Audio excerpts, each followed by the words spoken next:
Morning. Welcome to Cowboy Leather. I'm Scott. Hope everybody had a good week. Excuse me. We've accomplished quite a bit this week in the shop. Made up some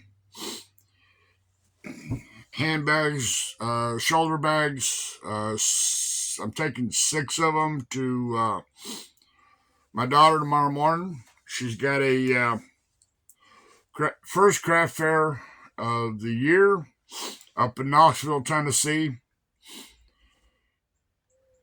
She's wanted some of my bags and whatnot.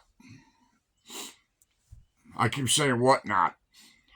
Uh, she's asked me if I could get her some, either what I had in stock or make her some. So I made a couple crossbody bags. I think 2 or 3 small crossbody bags. Just basically something you would throw credit card, driver's license, your car keys in. I think I showed you 2 of them. There was 2 black, what I call hippie bags. One was a belt bag. One was a crossbody bag. And I made 2. I got 6 altogether going up there.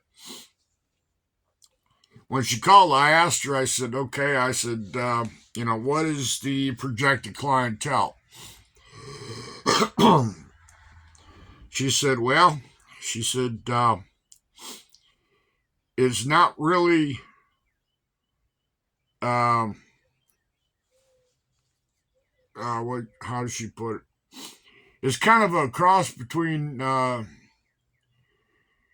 Renaissance and German. So I said, okay, that'll give me a general idea what to make. So I kind of leaned towards the Renaissance end of it on the bags. And like I say, we're going to run them up tomorrow morning and meet her. Because this one is actually it's a 3-day affair. Starts today and Sunday, but she's only signed up for Saturday and Sunday. So yeah, we're gonna run some up there and see how she can do. Usually, every time she puts some of my bags out, they sell. So, she's got her jewelry, she's got her soaps, and her other stuff. So she'll have, usually, I shouldn't say she should, she usually has a pretty good selection of everything. And, I would suggest if you're going, if you find craft fairs and you make, we'll say college, wallets, card holders, uh, you know, I would say have a variety of stuff because you never know what people are looking for. When I go, I take several different styles of holsters. I take some left-handed because most everybody that makes holsters for whatever recreational shooting, personal protection, they all seem to kind of lean towards the right-handed draw. So, and when I've gone in the past, I've had people come out and go, "You got any left-handed?" No, I'm sorry, I don't. I said, but I can make them. I said, that's not a problem. I just, don't carry. I didn't think of carrying left-handed when I go. So, anyways, I take holsters, wallets, key fobs, uh, you know, card holders, suspenders. I take scrap.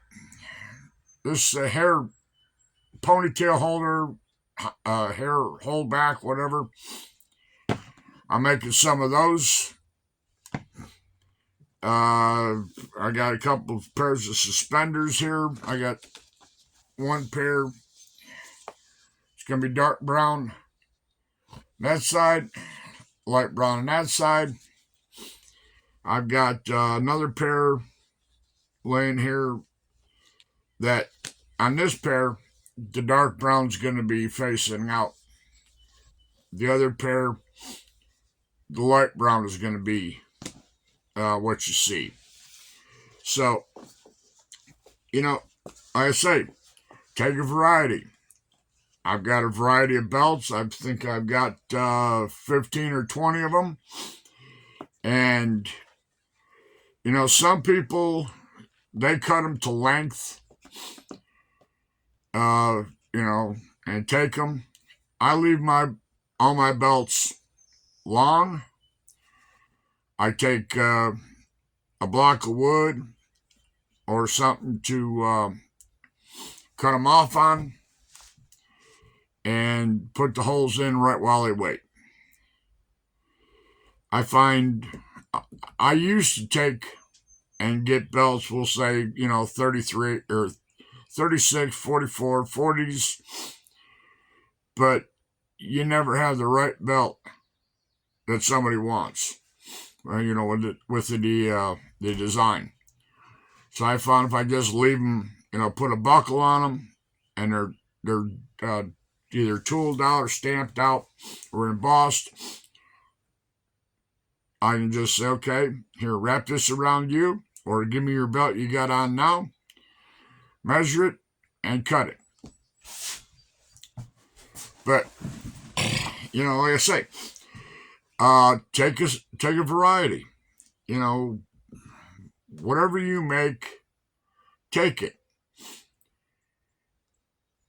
You have to, if you pigeonhole yourself to just, or limit yourself just to wallets, card holders, and purses, you may get a lot of walk by.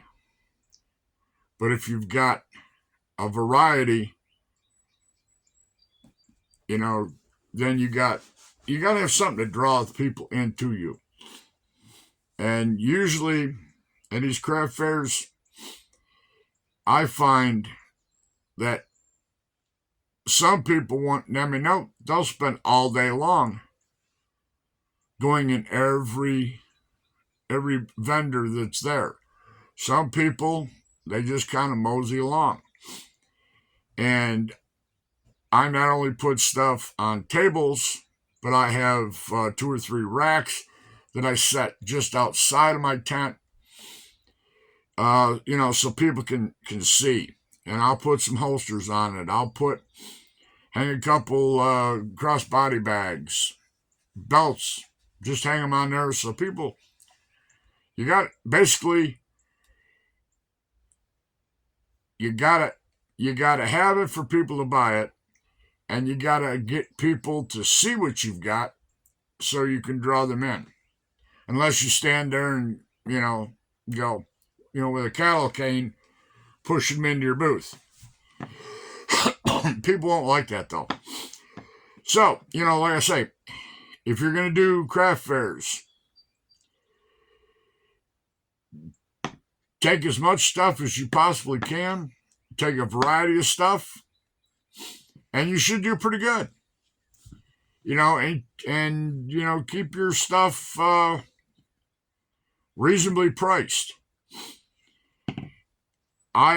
So far, the one that the craft fair that I go to, the first one, there is no other leather crafter. Nobody else. There's people selling jewelry. There's people selling candles, soaps, and all kinds of stuff. But there's nobody selling leather. So I have got that advantage. You know, when you're the only one, it increases your odds a whole lot more. So, something to think about. If you don't want to sell your stuff, on a website, hit craft fairs. This is the time and season for them. Find them. Look. Um, I know around here, you go on Facebook. There's a listing of them, and they range anywhere. A 10 by 10 or an 8 by 10 spot could cost you anywhere from $50 up to $100. Usually, the ones you find at $100, those are the ones that run 2 days. So, yeah, it's just something for you to think about. And you go to craft fair.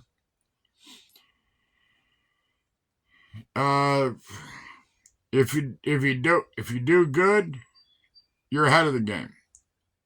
If you can go to the craft fair and sell and make over what you spent for your booth rental, then you're ahead of the game.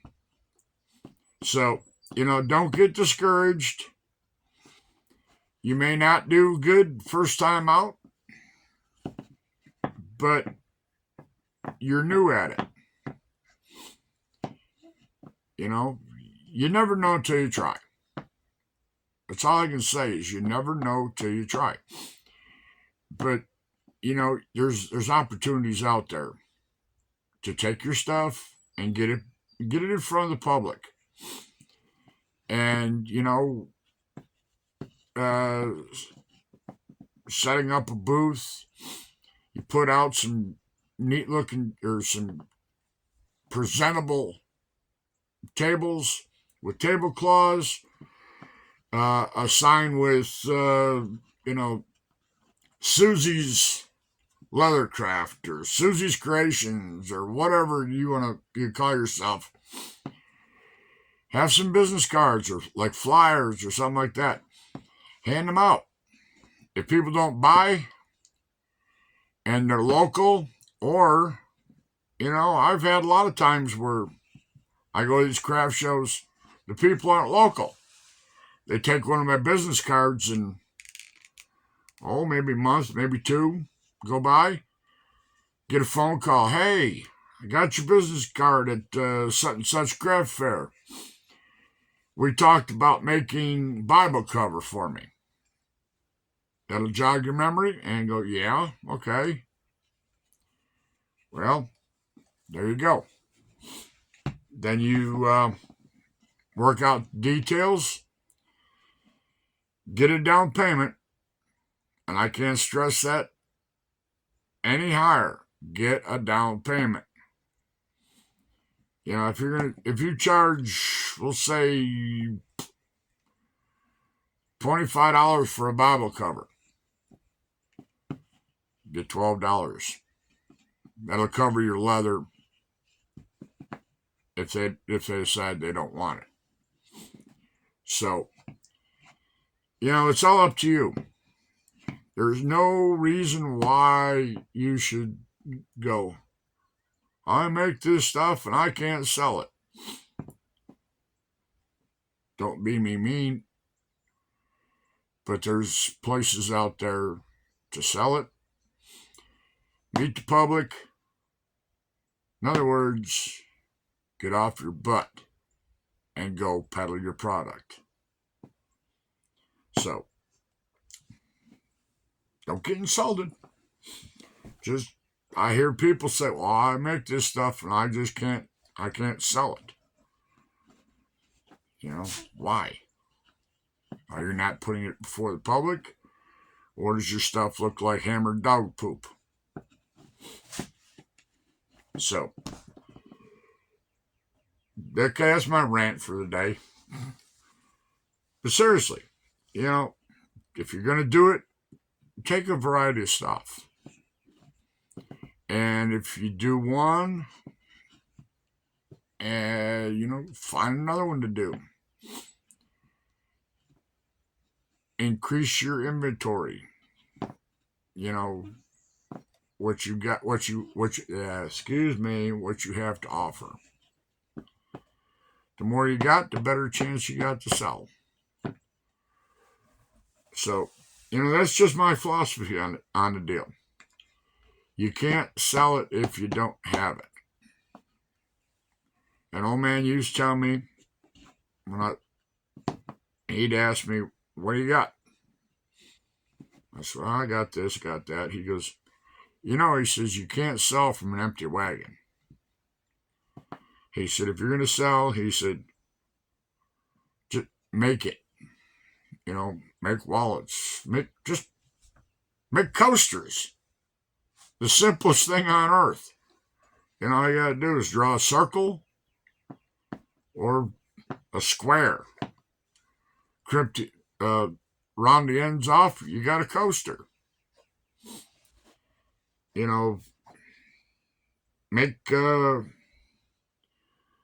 there's plenty of how-to videos on making what do they call them? Those leather trays, butler trays, or whatever they're called.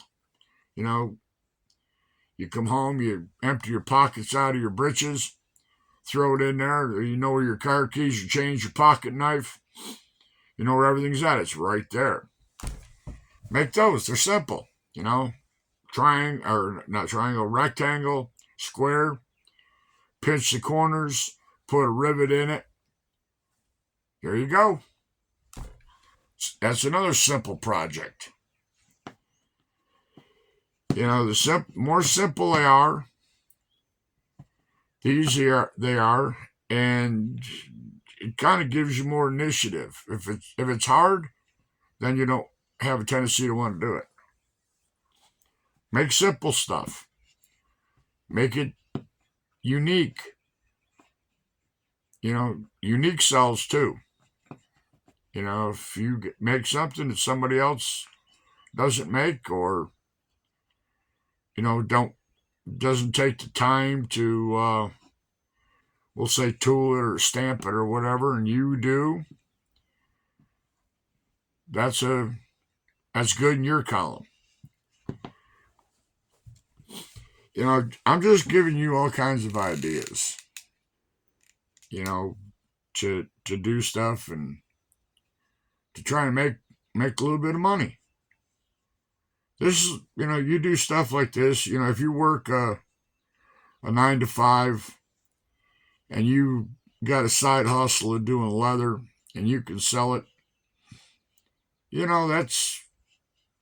can either take that side money and buy more leather, buy more fancier tools, take your wife or husband out for dinner, take the kids out for a snow cone or pizza.